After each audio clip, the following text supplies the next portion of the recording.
Sometimes, the people who underestimate you the most are the ones who give you the greatest opportunity to rise. Agnes spent her days scrubbing floors in the Thorne Plaza, invisible to the wealthy residents who lived there. But when Caroline Thorne handed her an invitation to the city's most exclusive gala as a joke, she had no idea what she had just set in motion. Because Agnes wasn't just a janitor. And on the night of the gala, she didn't just show up, she reminded them all who she really was. Before we dive deeper, let us know in the comments where you're watching from. We'd love to hear from you. And don't forget to hit that subscribe button so you never miss any of our upcoming videos. But to understand how we got to that moment, we need to go back to where it all started. The vacuum hummed against Italian marble on the 40th floor of Thorne Plaza, creating the soundtrack of Agnes's life. Outside the floor-to-ceiling windows, Manhattan glittered like scattered diamonds. Inside, wealth didn't just exist. It performed, strutting through hallways where business executives rushed past Agnes as if she were furniture. She wore faded blue work gloves and pushed her cleaning cart with practiced efficiency. Her navy uniform was plain, designed for function. At 45, her hands told her story, rough from industrial chemicals, marked with calluses from years of hard work. But her back stayed straight. There was dignity in her posture, even here, even invisible. For 3 years, she'd worked in this building. 3 years of knowing every stain that wouldn't come out, every secret whispered in hallways when people thought no one was listening. She'd heard divorce threats, shady business deals, confessions that would make headlines, but she never said a word. In her line of work, you learned one rule early. When people don't see you, you hear everything. And when you hear everything, you keep your mouth shut. But there was one person who never let Agnes forget her place. Caroline Thorne. Caroline was the wife of the building's owner, Richard Hayes, a billionaire who owned half of Manhattan's skyline. She was 30-something, stunning in that untouchable way money could buy. Perfect blonde hair, flawless makeup, designer everything. Her heels were always Louboutin, those red soles flashing like warning signs. And her smile was always cold, always measuring everyone's worth and finding most people wanting. 6 months ago, Caroline had first noticed Agnes, or rather, decided to make her a target. Agnes had been cleaning when Caroline stepped out with friends, all dressed for lunch at some rooftop restaurant. Caroline had stopped, looked Agnes up and down like she was examining something distasteful, and said loud enough for everyone to hear, "Be careful with that cart, darling. This floor costs more than your entire year's salary. Actually, probably more than 5 years. Wouldn't want you to scratch it." Her friends had laughed, those sharp little laughs that said they were in on the joke and you weren't. Agnes had swallowed the humiliation. Bills didn't care about pride, so she'd smiled politely and kept moving. Since then, Caroline had made it a sport. Little comments, little reminders. Each time, Agnes had taken it. Each time, a piece of her dignity chipped away. But today felt different. Agnes had been cleaning outside the penthouse when she heard voices. Caroline's voice, that affected tone she used when being deliberately cruel. "I'm telling you, Victoria, this gala is going to be so boring if we don't do something to make it interesting. We need entertainment. Real entertainment." Agnes slowed, some instinct making her pause. "I'm going to invite the help," Caroline said, her voice sharp with malicious glee. "I'll invite that janitor, Agnes. I'll give her a beautiful invitation and tell her to come as she is. Can you imagine her in that ballroom with all of us? It'll be absolutely hysterical." Agnes's hands tightened on her cart until her knuckles went white. But her face remained perfectly still. Then the penthouse door swung open. Caroline stepped out, flanked by her friends. In her hand was a cream-colored envelope trimmed in gold. Caroline walked toward Agnes with supreme confidence, her heels clicking deliberately. Her friends followed, faces twisted with barely contained laughter. Agnes straightened but kept her expression neutral. Emotion only made things worse. Caroline stopped close enough that Agnes could smell her expensive perfume. She held up the envelope like a prize. "Agnes, right?" Caroline's tone made clear she already knew. This was theater. "Yes, ma'am." Caroline's perfect smile widened. "Well, Agnes, I have something very special for you." She extended the envelope. "This is an invitation to the Imperial Gala, one of the most exclusive charity events in New York. Governors, CEOs, celebrities, people who actually matter." One of her friends snickered. "I was talking with my husband, and we agreed it would be so enlightening for people like you to see how the other half lives." You work so hard keeping this building beautiful for us. You deserve to experience luxury for once, don't you think? Come as you are, a friend chimed in. No need to stress about what to wear. Just be yourself. Be authentic. They couldn't hold it in anymore. Soft laughter bubbled out. Caroline pushed the envelope into Agnes's hand. So what do you say? Will you come? Agnes took the envelope. Her rough fingers brushed the smooth, expensive paper. She looked up at Caroline, meeting her eyes for just a second. In that second, she saw everything. The cruelty, the arrogance, the certainty that Agnes would either refuse out of shame or accept and become the evening's joke. Agnes didn't flinch. She simply nodded once and said, very calmly, "Thank you." 2 words. No emotion, nothing Caroline could feed on. Caroline blinked. Her smile faltered for a fraction of a second. She'd expected more. Stammering, confusion, maybe tears. Well, Caroline recovered quickly. I'm so glad. Next Saturday. 7 o'clock. Black tie, but like I said, don't stress. Just come as you are. Her friends giggled louder. Caroline turned dramatically. See you there, Agnes. Don't disappoint us. They disappeared, laughter echoing down the hallway. Agnes stood alone, holding the envelope. She looked down at the gold embossing. She knew exactly what this was. A trap, designed to humiliate her in front of the city's most powerful people. But Caroline Thorne had just made a dangerous assumption. She'd assumed Agnes had nothing to lose. Assumed she was exactly what she appeared, just a janitor with no history, no depth, no story worth knowing. She'd assumed wrong. And by Saturday evening, Caroline was going to realize just how costly that assumption had been. Agnes's apartment in Queens was nothing like Thorne Plaza. No marble, no chandeliers. Just a small 1-bedroom where the elevator broke down twice a month and the radiator clanked at night. But it was hers. The rent was paid on time every month through sheer will and careful budgeting. And somehow, it felt warmer than any penthouse she'd ever cleaned. She set her keys down and pulled out the gold envelope, staring at it. Then she walked to her bedroom closet and knelt down. She pushed aside blankets and boxes until her fingers found the wooden box tucked in back, hidden like a secret she wasn't ready to face. It was heavier than she remembered. The box was dark walnut, beautifully crafted. Her father had made it when she was 16. For your treasures, he'd said. Every artist needs a place to keep the things that matter.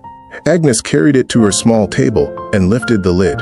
Inside were pieces of a life she'd buried long ago. Concert programs, yellowed at the edges, with her name featured, Agnes Adabio, principal cellist. Carnegie Hall, Lincoln Center, the Royal Albert Hall in London. Newspaper clippings in protective sleeves. Rising star captivates Carnegie Hall. Adabio's legacy continues. The future of classical music. And photographs. So many photographs. One showed her at 23 on stage at Carnegie Hall in a black gown, her cello resting against her shoulder, her face lit with pure joy. That night, she'd performed Dvorak. When she finished, the audience had been silent for 5 seconds. That rare silence that meant they were too moved to react, before erupting into applause that shook the building. Another showed her with David, her husband, backstage after a performance. He'd been a violinist, first chair in the same orchestra. They'd met during rehearsals when she was 21. Everyone said they were perfect together. But that life ended on a rainy Tuesday night 12 years ago. They'd been driving home from rehearsal, arguing about something stupid she couldn't even remember now. David had been driving. Then the truck, the red light the driver ran. The world spinning from normal to chaos in less than a second. When Agnes woke in the hospital 3 days later, the first thing she asked for was David. The nurse's face told her everything. David was gone, died on impact. And her hands, her beautiful hands that had coaxed music from strings, were shattered. 17 broken bones between them. Torn ligaments. Severed nerves. The surgeon saved her fingers. She could grip things, perform basic functions, but they couldn't save her career. The nerve damage was too severe. She'd tried, God, she'd tried. Months of physical therapy, practice until her hands bled. But that precise control, that gift that made her special, it was gone like David was gone. She could play, technically, but it sounded wrong, mechanical, lifeless. And if she couldn't be Agnes Adabio the virtuoso, then what was the point? so she stopped playing entirely. The insurance money ran out after the first year. The medical bills kept coming. Her family's name, the Adabio name respected in classical music for 3 generations, couldn't pay rent. Slowly, quietly, Agnes Adabio disappeared. She stopped answering calls from conductors. She moved to smaller apartments, then smaller, then this place in Queens. She became Agnes the janitor, the invisible woman, the ghost. For 3 years, she told herself this was survival, that there was dignity in any honest work. But sitting here now, looking at who she used to be, holding this poisoned invitation, something inside her cracked open. Agnes wiped her eyes. She hadn't cried in years, but tears came anyway. She stared at her phone for a long time before scrolling to a name she hadn't looked at in years. Don't lose this. Janet Monroe. They'd met 15 years ago, when Janet was a struggling design student, and Agnes was already famous. They'd bonded at a fundraiser, Janet confessing she was about to drop out because she couldn't afford tuition. The next day, Agnes had set up a scholarship fund. She'd told Janet it was from an anonymous donor, but Janet had known. Now Janet Monroe was one of the most sought-after stylists in New York, dressing celebrities and socialites. They'd lost touch after the accident. It hurt too much to maintain connections to her old life. Agnes's thumb hovered over the call button. What would she even say? She pressed call before she could stop herself. The phone rang twice. "This is Janet Monroe." Agnes hesitated. "Janet, it's Agnes. Agnes Adabio." A pause. A silence that made Agnes's heart sink. Then a sharp breath. "Agnes." Janet's voice cracked. "Oh my God, is that really you?" "Yeah, it's really me. Where have you been?" Janet's words tumbled out. "I've been looking for you for years. I hired people. I thought maybe you didn't want to be found." "You didn't do anything wrong," Agnes said quickly. "I just couldn't face what I'd lost." "Where are you now?" Agnes swallowed. "Queens. I've been working as a janitor for 3 years." Silence. Absolute silence. "A janitor?" Janet's voice mixed horror and disbelief. "Agnes Adabio is scrubbing floors." "I had to survive." Janet let out a shuddering breath. "Whatever you need, I'm here. You gave me my life with that scholarship. So tell me, what do you need?" Agnes looked at the gold envelope. "I need to go to a gala." "A gala? Someone invited me as a joke. The building owner's wife. She thinks I'm just a janitor who doesn't know her place. She wants to humiliate me." Agnes paused. "And I want to show up looking like I own the room." A pause. Then Janet's voice came back, sharp and focused. "Where are you right now? Give me your address." "Janet, you don't have to. I'm already grabbing my keys. Text me your address. I'll be there in 30 minutes. Her voice softened. "By the time I'm done, they won't just see who you used to be. They'll see the queen. Do you understand?" Agnes felt tears sliding down her face again, but different this time. "Cleaner. I understand. Good. Now text me and put on coffee. We have work to do." 37 minutes later, a sleek black SUV pulled up outside. Janet stepped out like making an entrance at a premiere. Sharp bob, designer coat, expensive shoes. But in her eyes was something money couldn't buy. Fierce loyalty. She was loaded with garment bags and boxes. Agnes buzzed her in. When Janet appeared at the top of the stairs, she dropped everything and pulled Agnes into a fierce hug. "Don't you ever disappear on me again. Never again." Agnes hugged back, feeling something frozen inside, finally thaw. "I'm sorry. Stop apologizing and help me carry this stuff. We have work to do." Inside, Janet spread her supplies like a general preparing for battle. Garment bags across the sofa, boxes of shoes, a makeup case, worth more than Agnes's monthly rent. "Tell me everything," Janet commanded.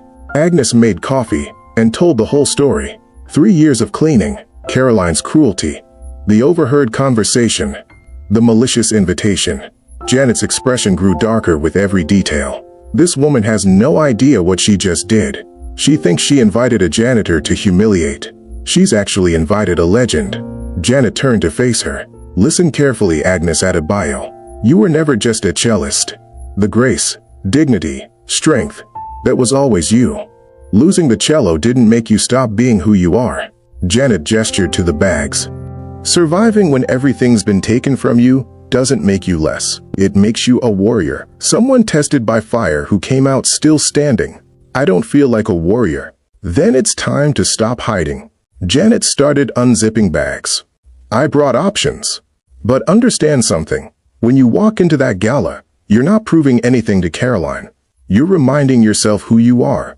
She pulled out dresses, red like fire, silver covered in beading, white silk that flowed like water. But Agnes's eyes kept returning to one. Deep midnight blue silk, almost black, with subtle shimmer like moonlight on water.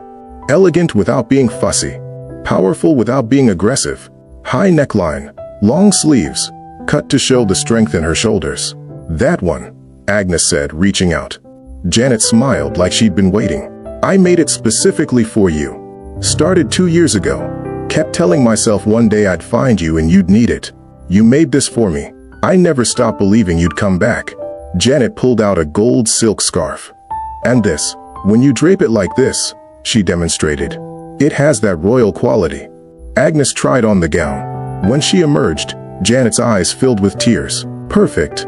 The dress fit like it had been made for her body, because it had. The midnight blue silk showed the strength she'd built from physical labor, while maintaining elegance that spoke of her past. The gold scarf added regal touch. Now, Janet said, wiping her eyes, the shoes, 6-inch black heels, sleek and dangerous. Agnes stared at them with fear. I haven't worn heels in years. You can, and you will, put them on. Agnes slipped them on. Her posture changed immediately. Back straightened, chin lifted. Walk. Agnes took a step, wobbled. Again. Don't look down. Queens don't watch the ground. They look straight ahead, like they own everything they see. For an hour, Agnes walked, back and forth across her apartment. At first awkward, then gradually muscle memory kicked in. She'd performed in heels before, touring, looking elegant on stage. Her body remembered. Shoulders back, good. Imagine there's a string pulling you up from your crown. Agnes walked until her feet ached, until the heels stopped feeling like stilts, until she caught herself in the mirror and didn't recognize the woman looking back, or rather, recognized a version she thought was gone forever. Okay, shoes handled, now hair and makeup. Over the next few days, Janet came every evening. They practiced walking, conversation, mindset. You keep apologizing with your body language, Janet observed. You make yourself smaller. That stops now. It's habit. When you're cleaning, you stay out of the way. You're not cleaning Saturday. You're there to be seen. Remembered, so shoulders back, chin up, and stop looking at the ground. It was hard, breaking 3 years of trained invisibility. But slowly, Agnes felt something shifting. The way she held herself, the way she thought about herself. Friday night, Janet brought a hairstylist named Carmen, who created a low chignon that looked effortless but took 2 hours and 24 bobby pins. Grace Kelly meeting Audrey Hepburn. You're sleeping sitting up tonight so you don't mess this up, Carmen instructed. Saturday morning, Agnes woke early, heart pounding. This was it. At 5 o'clock, Janet arrived with makeup and the dress. How are you feeling? Terrified. Good. Terror means you care. Channel that energy. The makeup took 45 minutes. Foundation that evened her skin without looking heavy. Contouring. Eyeshadow in bronzes and golds. A lip color Janet called, your lips but better. When Janet held up the mirror, Agnes barely recognized herself. The woman looked rested, polished, powerful. Now, Janet said, the dress. Agnes changed carefully. The midnight blue silk whispered against her skin as Janet zipped it up with reverence. The gold scarf next, draped perfectly. Finally, the shoes. Janet stepped back and covered her mouth. What? Is something wrong? You look like a queen. Not playing dress up. Actual royalty. You're going to walk into that room, and every person will feel it. Agnes looked in the mirror and saw herself. Really saw herself. Not as she'd been or wished to be, but as she actually was. Strong, elegant, unbroken. I'm ready. Janet grabbed her keys. Then let's go remind the world who Agnes Adabio is. The Grand Magnolia Hotel was a monument to wealth, lit up like a palace. The circular driveway was clogged with luxury cars, Rolls-Royces, Bentleys, vintage Aston Martins. A white carpet stretched to massive glass doors, flanked by photographers and reporters. Inside the ballroom, champagne flowed. Men in custom tuxedos and women in couture gowns moved through the space. The air smelled like expensive perfume and money. Caroline Thorne stood near the center, holding court in a white gown covered in crystals. Her husband, Richard Hayes, stood beside her, tall and distinguished. "I'm telling you," Caroline was saying to her circle, voice pitched to be overheard, "I actually invited our building's janitor to this event. I thought it would be charitable, to give her a taste of how the other half lives." The group laughed. "Do you think she'll actually show up?" someone asked. Caroline waved dismissively, her diamond bracelet catching light. "Please. She knows her place. She's probably home right now, too embarrassed to even think about walking through those doors." The invitation was, well, let's call it aspirational.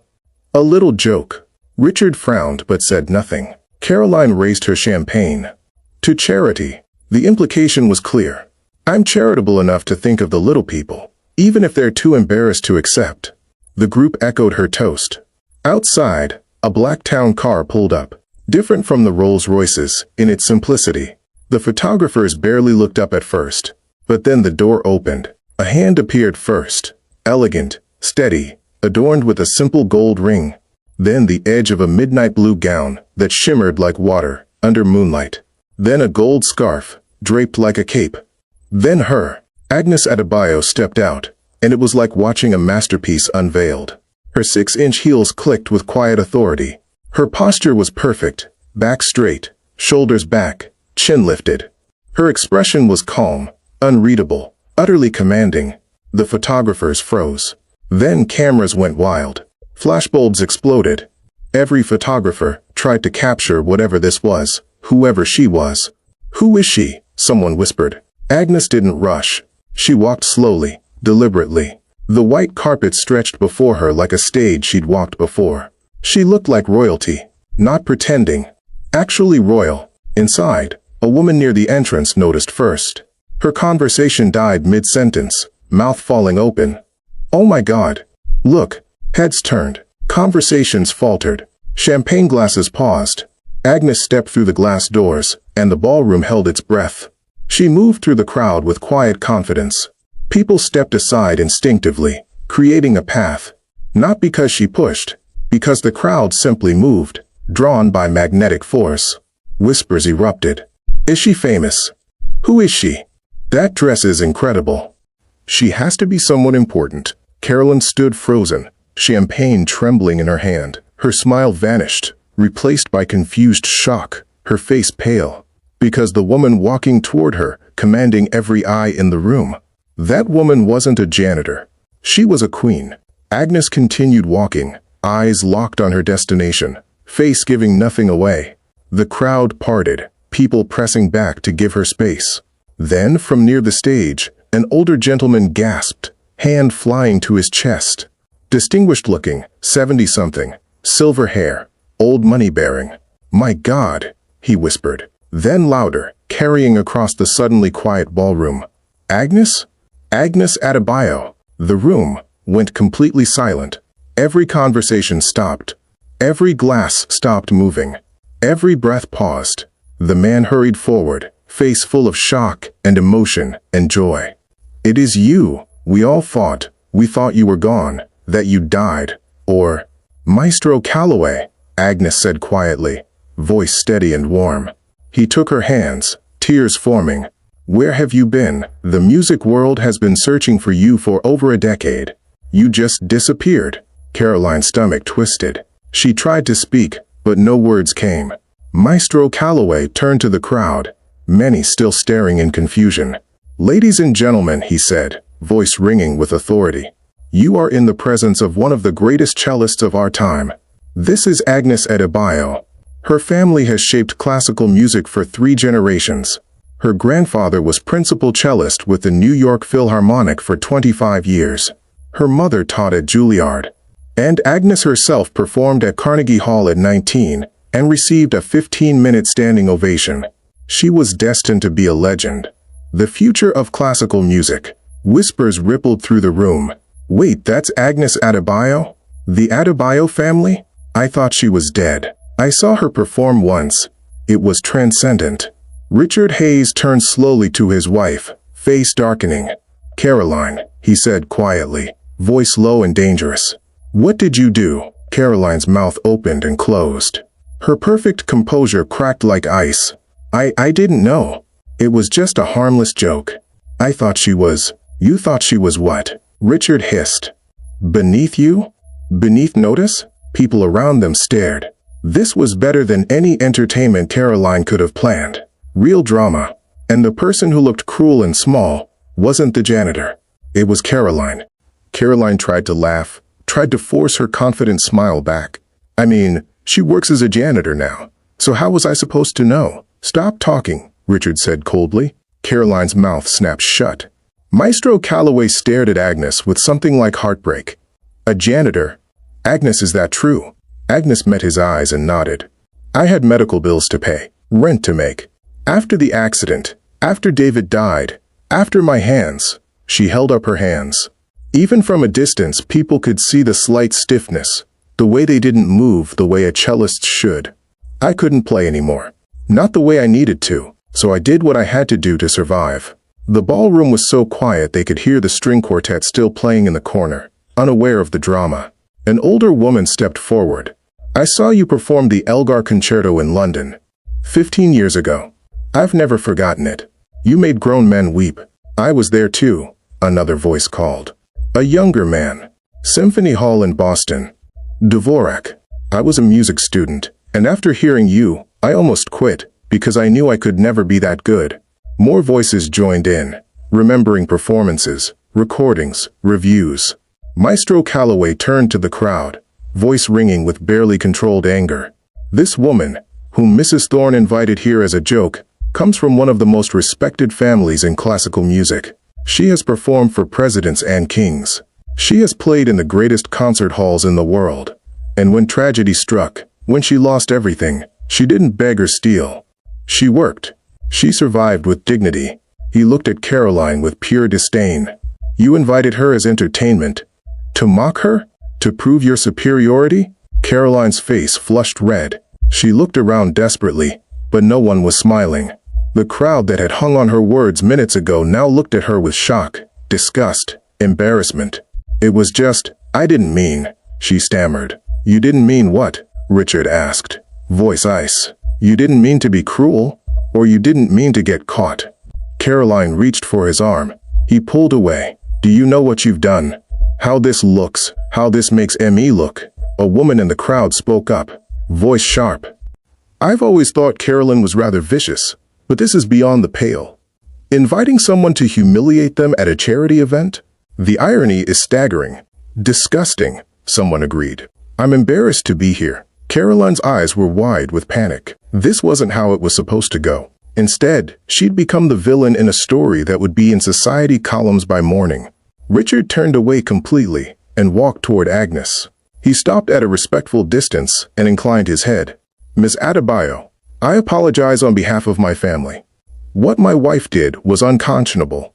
I hope you can forgive this transgression, and I hope you will accept my personal invitation to be an honored guest at any future events. Your presence would be a privilege, not a joke. The crowd murmured approval. Agnes nodded once, accepting with grace. Maestro Calloway offered her the microphone from the stage. Please, say something. The world has been without your voice too long. Agnes looked at it, then shook her head gently. I don't need it. Her voice carried naturally, clear and strong, from years of performing. The crowd pressed closer. I didn't come here for revenge, Agnes said, eyes scanning the room, touching briefly on Caroline's pale face before moving on. I came because I was invited, and I accepted, because somewhere in these past 3 years, I had forgotten something important. She paused. I forgot that the work I do doesn't define my worth. That being invisible to some people doesn't mean I'm less than them. That surviving tragedy and rebuilding from nothing is its own triumph. The room was absolutely silent. I scrub floors now. I empty trash. I clean the places where people like you walk through without a second thought. And for a long time I believed that was all I was. That I had fallen from grace and could never climb back. That I had become my circumstances. People were crying. Actual tears on faces of those in $1,000 dresses and custom tuxedos. But tonight, standing here, I remember something my mother told me when I was young. She said dignity isn't something anyone can give you or take from you. It's something you carry, no matter where life puts you. And I've carried mine through concert halls and hospital rooms and apartment buildings where I'm paid to be invisible. She looked directly at Caroline, voice not becoming harsh, just honest. Thank you for the invitation, Mrs. Thorne. You gave me the gift of remembering who I am, of remembering that I am exactly as valuable as I choose to be, regardless of what anyone else thinks. The silence was profound. Finally, Maestro Calloway started clapping, and the room erupted. People stood, applause building until it filled the ballroom, echoing off chandeliers and marble. Agnes stood and accepted it with quiet dignity. Agnes let the applause wash over her, then nodded once. She didn't smile triumphantly or look at Caroline with vindication. Everything had already been said. She turned and walked toward the exit, gold scarf flowing like a queen's mantle, heels clicking with quiet authority. The crowd parted again, but different this time. With respect, reverence. Some older guests bowed their heads. A few actually curtsied. Richard Hayes stepped aside. As Agnes passed, he spoke quietly. If you ever need anything, Ms. Adabio, a letter of recommendation, a reference, anything, please don't hesitate. It would be an honor. Agnes paused, looked at him, nodded. Thank you, Mr. Hayes. That's kind. She continued toward the exit, leaving behind a ballroom full of people who would talk about this night for years. Outside, Janet waited by the car, grinning. Well, how'd it go? Agnes looked at her best friend, the person who believed in her when she'd stopped believing in herself. And for the first time in 12 years, Agnes Adabio smiled. Really truly smiled. It went exactly as it needed to. They got in the car, and as they pulled away from the Grand Magnolia, Agnes caught her reflection in the window. The woman looking back wasn't a janitor, wasn't broken or defeated, wasn't even just the cellist she used to be. She was something more. Someone tested by tragedy and loss, forced to rebuild from nothing, who learned what it meant to survive when everything was taken. Someone who walked through fire and came out stronger. She was exactly who she'd always been, but more so. A queen who never truly lost her crown, even when she'd set it aside to clean floors. So, Janet said, pulling out her phone. I've had 17 calls and 43 texts in 20 minutes. Videos from the gala are circulating. You're trending. People are trying to figure out who you are. Agnes should have felt anxious, but she didn't. Let them wonder. Janet laughed. There's also interest from music foundations and schools. Maestro Calloway made calls. They want to talk about teaching, mentoring young musicians. Agnes looked out at the city lights. Teaching. She could do that. Her hands might not play like before, but they could guide other hands. Her voice could explain techniques. Her experience could help young musicians. I'd like that. And, Janet added, voice taking on a different quality, I'm starting a foundations. Support for artists who've fallen on hard times. Financial assistance, career counseling, mental health support. I want you to help me run it. Agnes turned to her friend. Janet, you saved my life once. Now it's my turn. Together, we can help people the way you helped me. What do you say? Agnes felt tears, different tears this time. Not pain or loss or humiliation. Hope, possibility, a future that looked completely different than it had that morning. Yes, I'd love to. They drove through the night, the city spreading around them in chaotic beauty. Somewhere behind them, Caroline Thorne was dealing with consequences. But Agnes didn't care. Caroline had made her choices. Agnes had made her own choices too. Chosen to survive when survival seemed impossible. Chosen dignity when the world tried to strip it. Chosen to show up and remind everyone, including herself, that worth wasn't determined by circumstances or job titles or other people's opinions. As they crossed the bridge to Queens, to her small apartment, Agnes realized something. She didn't need to go back to being who she was before. The brilliant young cellist, the rising star, that person was gone, and that was okay. Because the person she was now was someone she could be proud of. Someone who survived. Someone who learned that strength comes not from never falling, but from getting back up.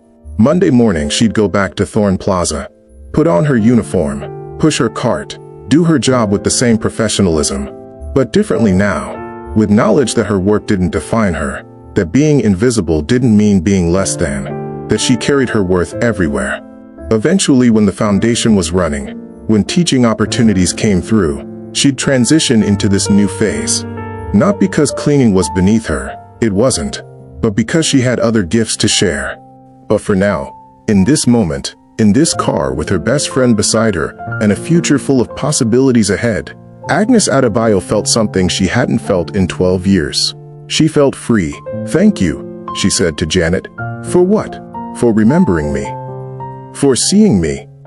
For never giving up." Janet squeezed her hand. "Always.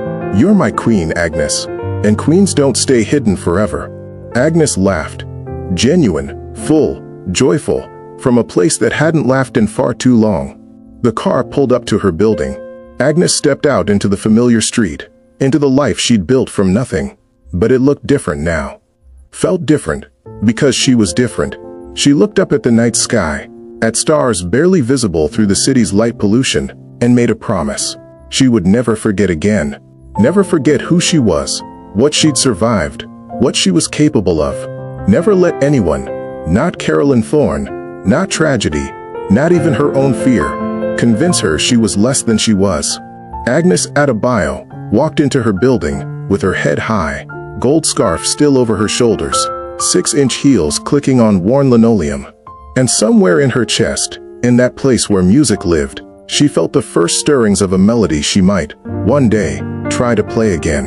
Not for Carnegie Hall, not for critics, or audiences, or anyone else. Just for herself, because that was where all the best performances started. With playing for the love of it, with remembering why you fell in love with the art in the first place, with finding your way back to yourself, no matter how long the journey takes. The queen had returned, and this time, she was never leaving again. Here's a shorter, story-appropriate ending note. If Agnes's story moved you, don't let it end here.